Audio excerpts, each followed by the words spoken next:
Hello everyone.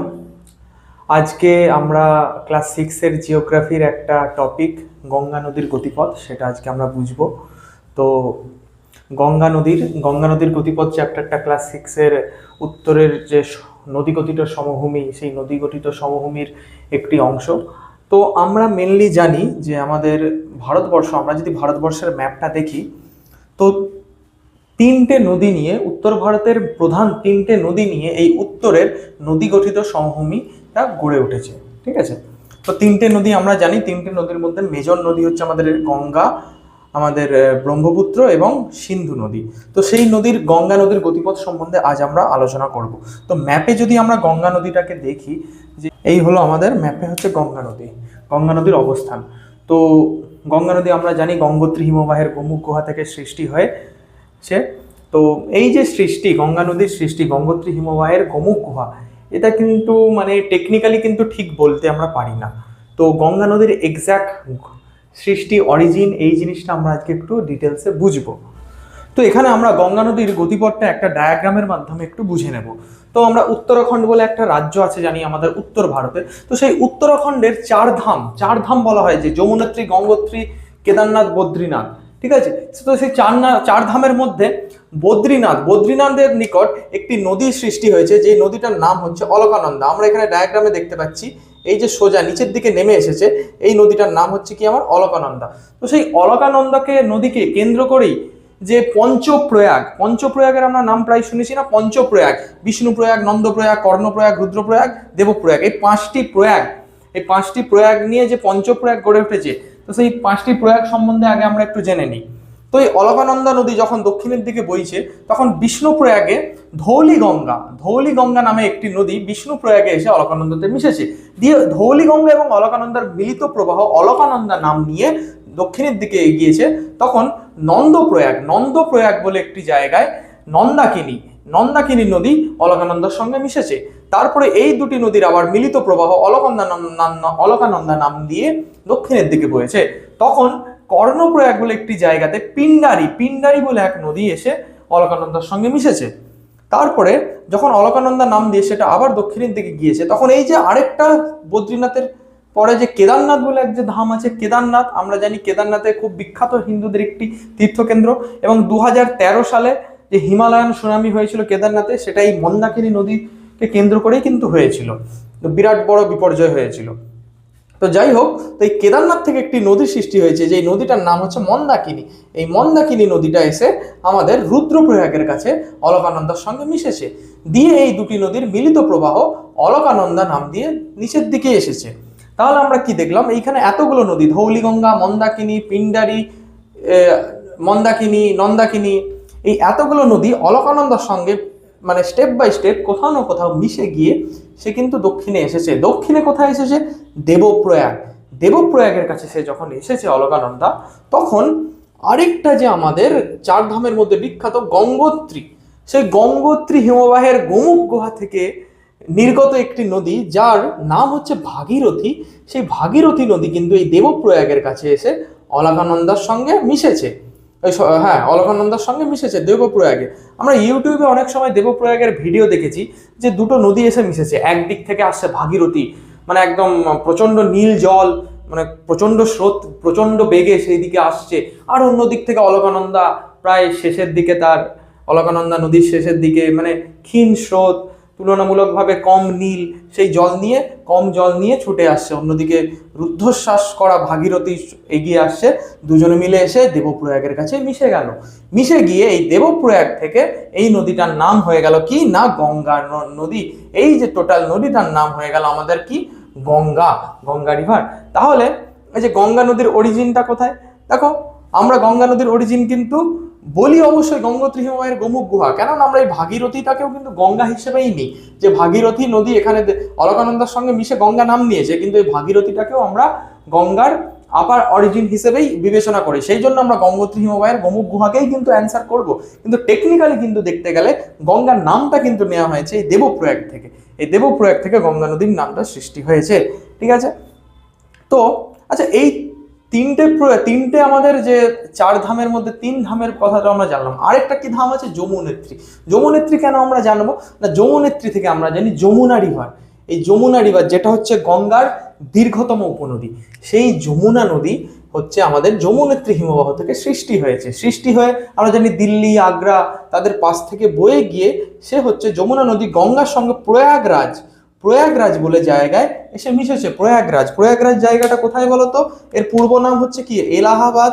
এর পূর্ব নামই হচ্ছে আমাদের এলাহাবাদ, মানে যেখানে আমাদের আগের বছর কুম্ভ মেলা হয়েছিল, মহাকুম্ভ। 144 বছর পর মহাকুম্ভ। ত্রিবেণী সঙ্গম কেন জায়গাটার নাম? তার কারণ হচ্ছে ত্রিবেণী মানে তিনটে নদী একই জায়গায় এসে মিশেছে, ওই জায়গাটাতে ওই কুম্ভ মেলাটা অনুষ্ঠিত হচ্ছিল, সেই জন্য ওই জায়গাটার নাম হচ্ছে ত্রিবেণী সঙ্গম। এবার আমাকে কোশ্চেন তো করতেই পারো যে গঙ্গা নদী মিশছে আর আমাদের যমুনা নদী মিশছে, তাই তো? গঙ্গা নদী যমুনা নদী মিশছে, তো আরেকটা নদী কি? আরেকটা নদীর কিন্তু এখন এখানে অস্তিত্ব নেই, প্রাচীনে। এইটা এখন বর্তমানে মজে গেছে, সরস্বতী রিভার। প্রাচীনকালে এখানে সরস্বতী রিভার এসে মিশেছিল, সেই জন্য এই অঞ্চলটির নাম হচ্ছে ত্রিবেণী সঙ্গম। ঠিক আছে, তো এই হলো আমাদের যমুনা নদী এসে প্রয়াগরাজ এসে মিশেছে, এই হলো আমাদের এলাহাবাদ। ঠিক আছে, তো এবার আমরা তারপরে দেখবো কি না, গঙ্গা নদী এগিয়ে চলেছে প্রয়াগরাজ হয়ে, এগিয়ে চলে আমাদের ধুলিয়ান মুর্শিদাবাদের ধুলিয়ান, আমাদের পশ্চিমবঙ্গের মুর্শিদাবাদের ধুলিয়ানের নিকট এসে গঙ্গা নদী দুটি ভাগে ভাগ হয়ে গিয়েছে। একটি ভাগ যার তুলনামূলক ছোট্ট ভাগটি আমাদের ভাগীরথী হুগলি নামে আমাদের পশ্চিমবঙ্গের মধ্য দিয়ে বইয়ে গিয়ে বঙ্গোপসাগরে গিয়ে মিশেছে, আমরা জানি, যেটা আমাদের কলকাতার পাশে আছে, তাই না? হাওড়ার পাশে বা কলকাতার পাশে। আরেকটা যেটা মেন স্ট্রিম, যেটা তুলনামূলক একটু মোটা এবং বড়, সেটা পদ্মা নাম নিয়ে বাংলাদেশে গিয়েছে। আমরা আবার এক্সটেন্ডেড করে যদি জানি যে বাংলাদেশে পদ্মা নামে সেটা গিয়েছে। আর ব্রহ্মপুত্র নদী যেটা হচ্ছে আমার আসাম হয়ে বাংলাদেশে প্রবেশ করে তার নাম কি হয়েছে? যমুনা। সেই যমুনা এবং এই পদ্মা একসঙ্গে মিশে মেঘনা নাম নিয়ে বাংলাদেশে গিয়ে পড়েছে। আমরা যদি ম্যাপের জিনিসটা একবার দেখাই, ব্রহ্মপুত্রের যখন গতিপথ আমরা জানবো তখন ভালো করে বুঝবো। ব্রহ্মপুত্র রিভার, ঠিক আছে, তো ব্রহ্মপুত্র নদী যখন আমার বাংলাদেশে প্রবেশ করছে তখন সেটার নাম হয়ে যাচ্ছে কি? যমুনা। তো এই যমুনা এবং এই যে কালো মতো এখান দিয়ে করেছিলাম আমাদের পদ্মা বা গঙ্গার যে এক্সটেন্ডেড রুট পদ্মা, তারা একসঙ্গে মিশে এখান থেকে মেঘনা নাম নিয়ে এসে আমাদের বাংলাদেশে গিয়ে মিশে গেছে, মানে আমাদের বঙ্গোপসাগরে গিয়ে মিশছে। ঠিক আছে, এইটাই হচ্ছে ব্যাপার। তো এই হলো আমার গতিপথ। এবারে এখানে একটা ব্যাপার আছে, ভাগীরথী হুগলি। আমাদের এই যে পশ্চিমবঙ্গের যেই অঞ্চল, মানে যেই নদীটা বয়ে গেছে গঙ্গার যে উপনদী, সেটা হচ্ছে আমার কি? ভাগীরথী এবং হুগলি। তার নাম কোথাও কোথাও ভাগীরথী, কোথাও কোথাও হুগলি। এরকমটা কোন জায়গাটায় ভাগীরথী, কোন জায়গাটা হুগলি? না, ধুলিয়ান থেকে, মুর্শিদাবাদের ধুলিয়ান থেকে আমাদের নদিয়ার হচ্ছে নবদ্বীপ পর্যন্ত এই অঞ্চলটির নাম হচ্ছে আমার কি? ভাগীরথী। এবং বাকি নবদ্বীপ থেকে মোহনা পর্যন্ত এই নদীটার নাম হচ্ছে হুগলি নদী। সেই জন্য দেখবে কলকাতা যেতে গেলে আমরা যেই নদীটা ক্রস করে যাই সেই নদীটাই হচ্ছে কিন্তু হুগলি রিভার।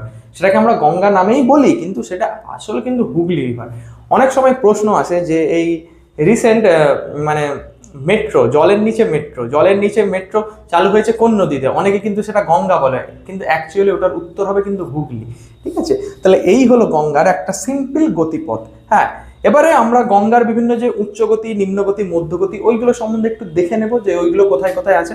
আচ্ছা, তার আগে বলে আর কি, গঙ্গা নদীর দৈর্ঘ্য কিন্তু অনেকে আমরা মুখস্থ করতে চাই। আমি বলি মুখস্থ করারই প্রয়োজন নেই। 25-25, এই হলো গঙ্গা নদীর দৈর্ঘ্য। 25-25, সিম্পল 25-25 মনে থাকবে, 25-25। ওকে, তাহলে গঙ্গা নদীর এবারে হচ্ছে আমরা উচ্চগতি, মধ্যগতি, নিম্নগতি এইগুলো সম্বন্ধে একটু জেনে নেব। আচ্ছা, উচ্চগতি কি? আগে সেটা, উচ্চগতি হচ্ছে কোনো নদী যখন উৎস, মানে নদী যেখানে সৃষ্টি হচ্ছে, কোনো পার্বত্য বা কোনো উচ্চভূমি, উৎস থেকে যে সৃষ্টি হচ্ছে, তখন সেই মানে পার্বত্য অঞ্চল পেরিয়ে সে যখন সমভূমি অঞ্চলে নামবে তার আগে পর্যন্ত যে তার গতিটা, সেই গতিটাকেই বলা হচ্ছে উচ্চগতি। সেই সময় নদীর কি হবে? গতিবেগ প্রচন্ড ফাস্ট হবে। সেই সমস্ত জায়গায় আমরা আগে পড়ে এসেছি যে জলপ্রপাত, মন্থকূপ, এইরকম বিভিন্ন নদী গঠিত যে ভূমিরূপ সৃষ্টি হবে, তাই না? তাহলে গঙ্গা নদীর গতিপথগুলো আমরা একটু দেখে নিই। উচ্চগতি হচ্ছে আমাদের গঙ্গোত্রী হিমবাহের গোমুখ গুহা থেকে, যেখান থেকে আমরা এটাই ধরে নিচ্ছি গঙ্গা নদী যেখান থেকে সৃষ্টি হয়েছে, সেখান থেকে উত্তরাখণ্ডের হরিদ্বার পর্যন্ত, হরিদ্বারের বিখ্যাত গঙ্গার ঘাট আছে না, সেই হরিদ্বার পর্যন্ত হচ্ছে গঙ্গা নদীর উচ্চ প্রবাহ। হরিদ্বার দেখে থাকবে ইউটিউবে বা বিভিন্ন সোশ্যাল মিডিয়া প্ল্যাটফর্মে বিভিন্ন আমরা ভিডিও দেখে থাকি, মানে গঙ্গা নদীর সেখানে প্রচণ্ড বেশি বেগ হরিদ্বারের ঘাটে, সেখানে সবাই চেন বেঁধে হরিদ্বারে স্নান করতে নামে, প্রচণ্ড বেগে সেখানে গঙ্গা নদী বইছে। তো সেই হরিদ্বার পর্যন্ত হচ্ছে গঙ্গার উচ্চ গতি। তারপর হরিদ্বার পেরোনোর পর গঙ্গা নদীর যে বেগটা তুলনামূলক মানে কমে যায়, কমে যাওয়ার পর গঙ্গা নদী প্রায় সমভূমির মধ্য দিয়ে যাচ্ছে। কোথা দিয়ে? আমাদের উত্তরপ্রদেশ বিহার হয়ে গঙ্গা নদীর সোজা ধুলিয়ান পর্যন্ত যে গতিটা, সেই গতিটাকেই বলা হয় গঙ্গা নদীর মধ্যপ্রবাহ বা মধ্যগতি, মধ্যপ্রবাহ বা মধ্যগতি। ঠিক আছে, এবারে এই যে এইটা ধুলিয়ান পর্যন্ত আমি বললাম, এটা কিন্তু কোনো কোনো বইয়ে বিহারের রাজমহল পর্যন্ত বলা হয়, রাজমহল পর্বত পর্যন্ত। ঠিক আছে, তো ধুলিয়ান মতান্তরে রাজমহল পর্বত এখান পর্যন্ত হচ্ছে আমাদের মধ্যগতি, এবং ধুলিয়ান থেকে আমাদের মোহনা পর্যন্ত, গঙ্গা নদীর মোহনা পর্যন্ত, এইটিকে বলা হয় গঙ্গা নদীর নিম্নগতি, এইটিকে বলা হয় গঙ্গা নদীর নিম্নগতি। তাহলে আমরা এই যে গঙ্গা নদীর যে বিভিন্ন গতিগুলো কোন কোন রাজ্যের উপর দিয়ে গেছে আমরা যদি ম্যাপে দেখি, তাহলে এই হচ্ছে আমাদের গঙ্গা নদী। গঙ্গা নদীর হচ্ছে আমাদের এই হরিদ্বার, উত্তরাখণ্ডের হরিদ্বার, এখানে হরিদ্বার আছে, এই হরিদ্বার পর্যন্ত এই জায়গাটা হচ্ছে আমাদের গঙ্গার উচ্চগতি। তাহলে উচ্চগতি কোন জায়গাটায় দেখা যাচ্ছে? আমাদের উত্তরাখণ্ড, উত্তরাখণ্ড রাজ্যে উচ্চগতি। তারপরে হরিদ্বারের পর আমাদের গঙ্গা নদী এই উত্তরপ্রদেশ, বিহার এবং উত্তরাখণ্ডের কিছুটা অংশ জুড়ে এবং পশ্চিমবঙ্গের কিছুটা অংশ জুড়ে, এটা হচ্ছে আমাদের গোটাটাই এত হিউজ একটা এলাকা, মধ্যপ্রবাহ, গঙ্গার মধ্যপ্রবাহ। এবং আমাদের তারপরে পশ্চিমবঙ্গে আমাদের কি দেখা যাচ্ছে? গঙ্গার নিম্ন প্রবাহ, তাই না?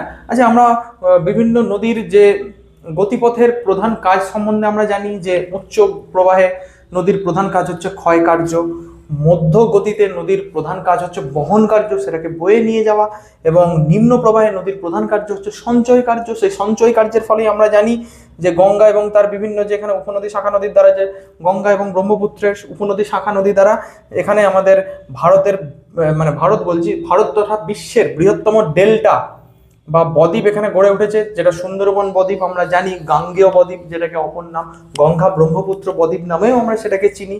তাহলে এই হয়ে গেল ব্যাপার। ওকে, তো এছাড়া গঙ্গার আমরা উপনদী বিভিন্ন জানবো।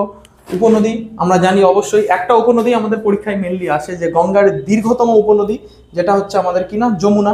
এছাড়াও গঙ্গার আরো কিছু উপনদী আছে, যেমন হচ্ছে আমাদের কালীগণ্ড, কোশি, বিভিন্ন হচ্ছে আমাদের উপনদী আছে।